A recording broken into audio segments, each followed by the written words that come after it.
So do you think there's going to be police around for quite a long time yet? We'll probably break up again next week. We're interminable. Yeah. The Police were more than one of the most successful British rock bands of all time. They were like an on-again, off-again couple. The bandmates fought behind the scenes, fueling rumors of a permanent breakup, but they laughed it off in interviews, saying everything was fine. The drama eventually became too much for everyone to take. They split up, and at least they had successful solo careers. Any hope of another reunion after their 2007 tour is minimal. The members can respect each other as musicians, but it's likely they'll never work together again. Keep watching to see Stewart Copeland reveal why he hates Sting. Founding the band. Stewart Copeland and French guitarist Henry Padovani founded the Police in London in 1977. Sting, born Gordon Sumner, joined as their singer and bass player. He got his nickname because he often wore a black and yellow jumper that made him look like a wasp. Henry admits that it took Sting a while to get used to the rock and roll lifestyle because he came from a jazz background. As Henry put it, quote, "He was confused. He felt he had to forget all he learned musically and instead scream, jump around, and play fast. But he gave it a try because Sting is a guy who always keeps his options open. And in that moment, he had nothing else." Henry didn't last as the band's guitarist. Sting was later quite frank about the reason why, saying, "Well, he couldn't really play, but he looked great. He had a good look. He had like leather pants and the best sunglasses." A month later, Sting invited Andy Summers to join the band. As one of the only members with real-world music experience, he immediately interested Sting with the new sound he gave the band. The problem was it created one of the first rifts between the members. They were either Team Stewart and Henry or Team Sting and Andy. The latter camp won out. Sting also fired Henry during a tense recording session, a choice the other members didn't appreciate. Stewart and Sting's approaches to music. The Police weren't an overnight success. Though they had early success, Stewart insisted in an interview that it took them time to reach their full potential. When you founded the band, did you have any notion at all that you would, in a very short period of time, become considered to be the #1 rock and roll band in the world? Well, it wasn't that short a time, as a matter of fact. It was about 7 years. And it seems like an overnight success to a lot of people, but in fact, it was a long climb. Yeah. But we were optimistic. The band thrived despite the fighting behind the scenes. They earned a slew of accolades from 1978 to 83, including 5 UK top-charting albums, 6 Grammy Awards, 2 Brit Awards, and 5 Grammy nominations for their final album, Synchronicity. Stewart admits he appreciates Sting's songwriting talent. When the band was still together, he was willing to praise it outright and even admitted he was a bit jealous. He squelched early rumors of fighting by saying, quote, "I don't hate Sting, and I don't sit here green with envy, but I wish I'd written Message in a Bottle." However, tensions did begin to grow. It was in part because of their different styles of songwriting and playing music. It's a personal experience that's like putting part of your soul out for the world to see. Not everyone sees it or does it the same way, and opposing styles can clash and cause issues. As Stewart put it, quote, "For Sting, music was a painkiller, an anesthetic, a way to escape from the evil, harsh, grim world to a place of utter, unassailable, unblemished beauty. For me, it's a celebration. Let's light up this room and have fun."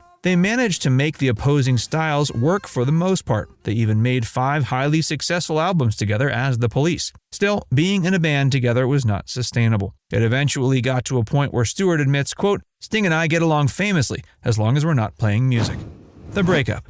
By the summer of 1983, Stewart, Sting, and Andy had been together as the Police for 7 years. The cracks in their relationship were starting to show. Stewart hinted at a permanent breakup during an interview. Despite insisting morale was high, he hinted that little things were starting to bother him. "Are you happy, Mr. Copeland?" And everything. You start to feel like, like all these little things. Well, no, I'm not happy, as a matter of fact, because of some stupid little thing, Yeah.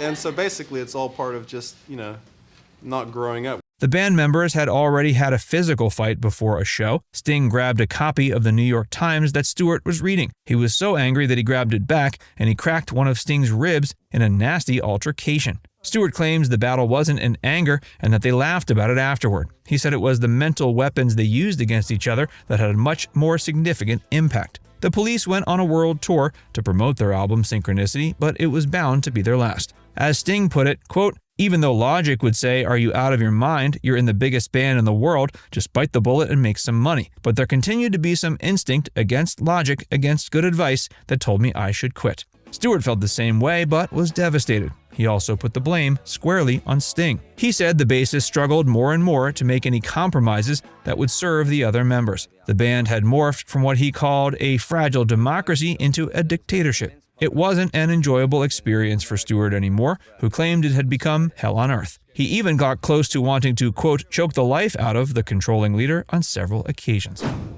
A bit of revenge.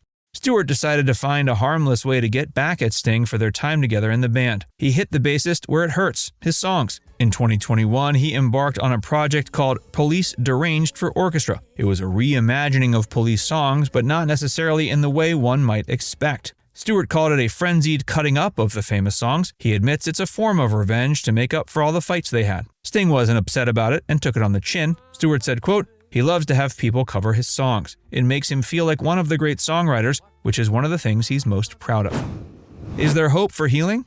The 40 years since the breakup have given him time to think and calm down. The Police even reunited for their lucrative tour in 2007 and 2008. Stewart doesn't refute the idea that it could happen again, but admits it's not very likely. As he put it, you know I'm an optimist. I would say there's 0.000002 chance of it happening again. Why? Because we get along so well now. We enjoy each other's company. We enjoy what we created together. What does Andy think? There's also the issue of Andy's involvement in any type of revival. He wanted to be a peacekeeper during his time with the Police. He admitted, quote, well, we're all very disparate personalities. Actually, I am the most fiery of the three of us. Sting is the coolest, he's the most introverted. Andy did admit that despite the introversion, Sting could be a dictatorial leader, and he often got the worst of it. He refused to play many of his songs, such as Behind My Camel, which appeared on their third album, Zenyatta Mondatta. He even hid tapes from Andy after recording all the parts alone. There's an even bigger issue. The bandmates also haven't settled the issue of who should get songwriting credit for Every Breath You Take. Apparently, Sting abandoned the song and told Andy to go ahead and make it his own. He did this by creating a guitar section that made it one of the band's most popular singles. The problem isn't only that Sting is the only one with the songwriting credit, he's also the only one getting royalties from the mega hit. The other band members are missing out on recognition and a lot of money. Andy said on the Jeremy White Show that the issue is, quote, very much alive. He even hinted at a potential lawsuit, telling the world to watch the press and see what happens next year. That puts a legal block in front of another Police revival on top of the emotional ones. The band may have run their course. At least their arguments gave the world plenty of great music to enjoy. Now it's time to hear from you. What's your favorite Police song? Let us know in the comments section below.